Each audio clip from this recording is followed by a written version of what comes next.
Semangat pagi, jejak langkah penggerak sang penggerak. Semangat pagi, jejak langkah sang penggerak. Pagi ini akan mengupas bagaimana proses mensortir biji kopi. Ini kita sebut dengan green bean.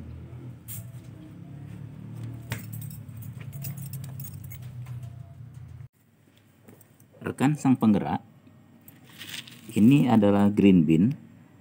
Ada yang tahu ini kopi jenis apa? Ya, ini kopi jenis Arabica yang tumbuh di dataran tinggi Gayo. Ya.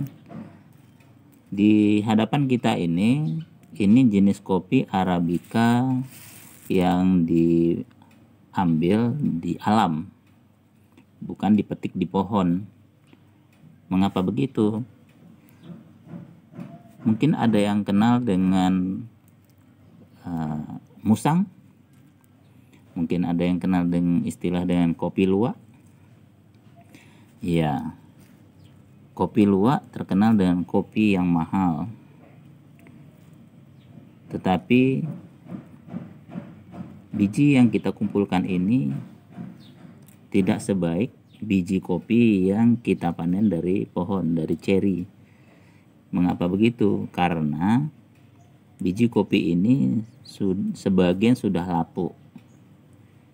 Kita temukan biji-biji kopi ini di antara daun-daun, di dalam lubang-lubang, di balik pohon tumbang, di mana luwak atau musang itu membuang kotorannya di sana.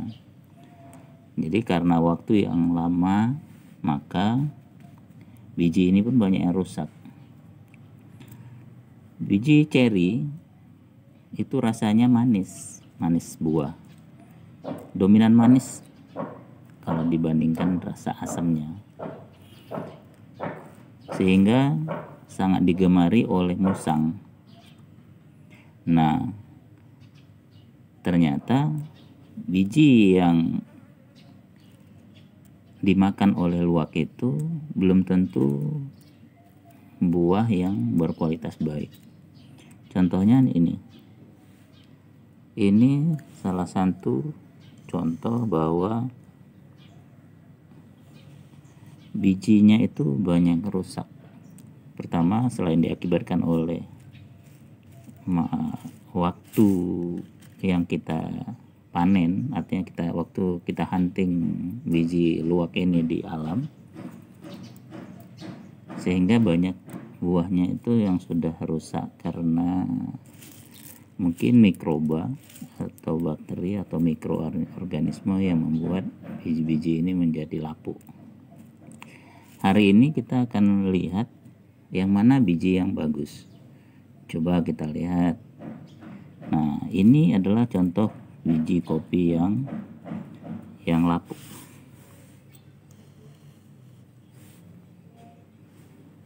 Sedangkan yang ini contoh kopi yang baik. Saya coba kumpulkan. Ini contoh-contoh kopi yang baik. Dia warnanya hijau, tanpa ada yang busuk dan rusak. Oke, kita lihat ini. Saya akan berusaha mencari jenis kopi tunggal. Nah, ini dia. Kalau kita lihat di sini kopi yang ini, jatuh. Dia ini tadinya, nah seperti ini. Dia berdempetan, sedangkan kopi tunggal atau kopi lanang dia itu, saya coba carikan. Nah, ini dia bulat. Nah, ini kopi lanang. Kopi ini secara internasional dia kurang laku, karena kopi yang laku itu yang seperti ini. Kopi lanang ini dia laku di pasar lokal. Di pasar lokal harganya justru lebih mahal dibandingkan kopi yang ini. Ya, ini kopi lanang atau kopi jantan. Sedangkan kopi ini kopi yang katanya tidak dibuahi, atau kopi ini kopi yang gagal dalam penyerbukan. Nah, ini contoh kopi yang bagus, walaupun ini bukan kopi kelas 1. Baik, kita coba lihat. Nah, ini saya akan cari lagi.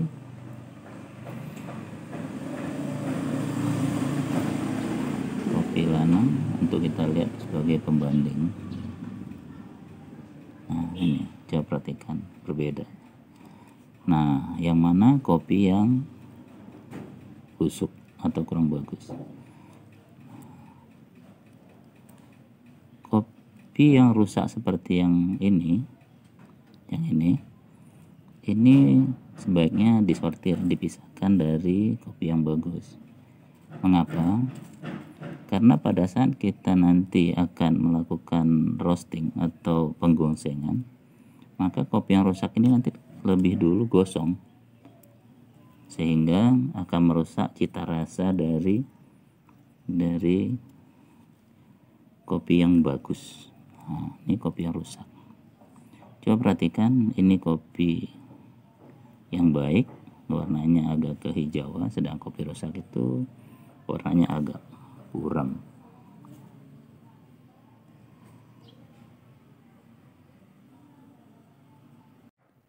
Rekan penggerak, dalam dunia perkopian, musuh green bean, ini green bean yang tadi ya, adalah kutu. Jadi kutu itu dia merusak kualitas kopi sehingga mengurangi bobot dari green bean sendiri. Kutu suka di tempat yang lembab, sehingga kita butuh menjemur. Jadi secara berkala kita harus menjemur green bean stok persediaan kita, sehingga kutu tidak akan hinggap, karena kutu suka pada kondisi green bean yang lembab. Pada saat green bean itu dia kering dengan baik,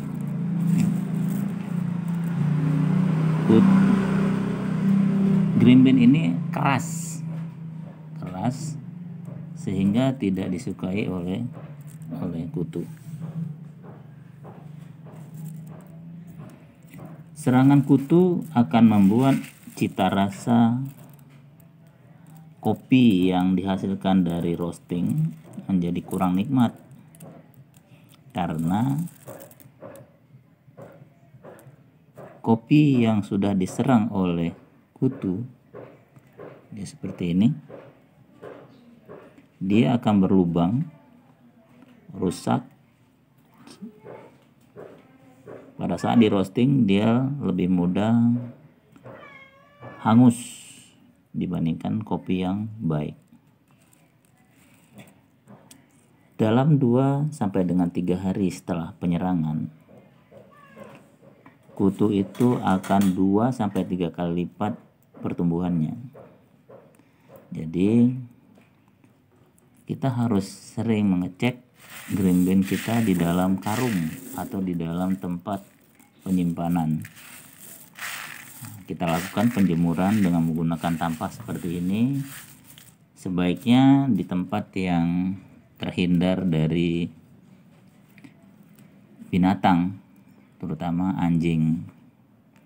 Mengapa? Tentu kita tidak menginginkan kopi ini tersentuh oleh najis, sehingga bagi kita umat muslim tentu ini tidak lagi baik dan halal.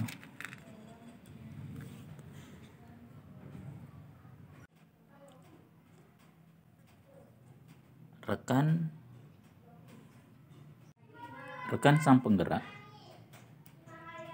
tahu nggak ya, penggerak swadaya masyarakat pada Dinas Tenaga Kerja dan Mobilitas Penduduk Aceh itu merupakan bagian dari keluarga besar penggerak swadaya masyarakat yang ada di Kementerian Desa, PDT, dan Transmigrasi. Nah, pada kesempatan ini kopi yang sudah saya coba untuk disortir, ya.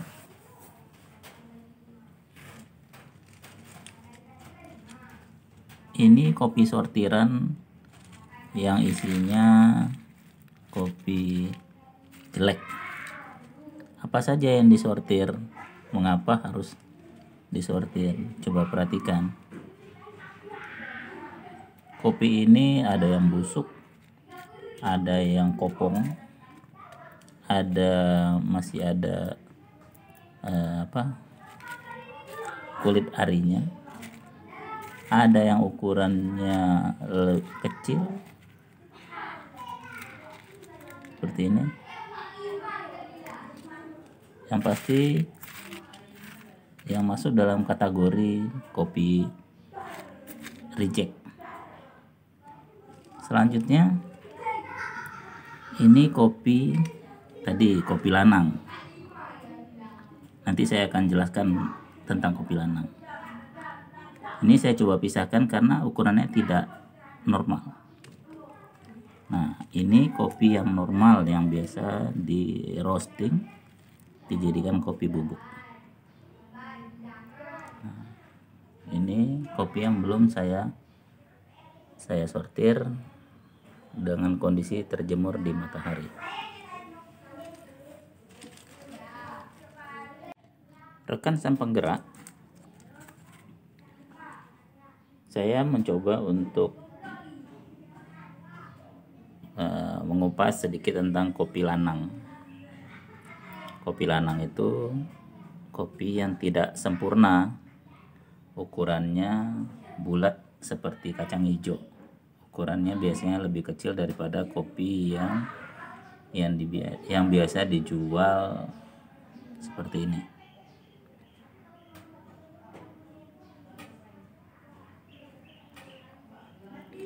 Anda penggemar kopi, Anda penggemar kopi langka. Di hadapan kita ini kopi luwak. Kopi ini tergolong kopi langka. Dan kopi lanang merupakan kopi pilihan dari kopi yang ada di hadapan kita pada kesempatan ini. Piberi namanya keren. Piberi adalah kopi lanang dengan bahasa dagang internasional. Walaupun kurang mendapat minat, tetapi dia punya nama yang keren. Kopi ini merupakan kopi yang mempunyai kelainan atau disebut dengan anomali. Bentuknya aneh seperti kacang hijau.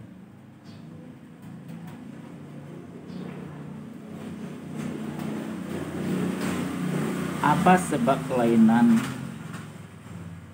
yang dimiliki oleh kopi lanang? Menurut Badan Penelitian Tanaman Industri dan Penyegar atau Balitri Kementerian Pertanian, munculnya kopi lanang adalah dikarenakan tidak normalnya penyerbukan, malnutrisi atau tidak seimbang makanan yang masuk pada buah pada saat pembuahan, umur pohon kopi yang sudah lebih dari 10 tahun, kelainan genetika. Jadi kopi lanang atau piberi bukanlah dari varietas tertentu atau dengan perlakuan tertentu atau perlakuan khusus. Biasanya kopi lanang hanya berkisar 5-10% saja. dalam 1 kilo hanya sekitar 0,5 ons saja. Kopi Lanang di pasaran harganya agak mahal dibandingkan kopi yang di sebelahnya ini. Kopi Lanang ini memiliki aroma dan tekstur yang khusus menurut penggemarnya. Berapa harganya? Sekitar 250.000 per kilo kopi Sangrai. Sedangkan yang di sebelahnya hanya 100.000 per kilo kopi Sangrai. Apakah kopi Lanang yang juga kopi luwak ini rasanya akan lebih istimewa? Mari kita roasting, mari kita sangrai dulu, kemudian kita cicipi. Kita lanjutkan nanti bagaimana rasanya setelah kita sangrai.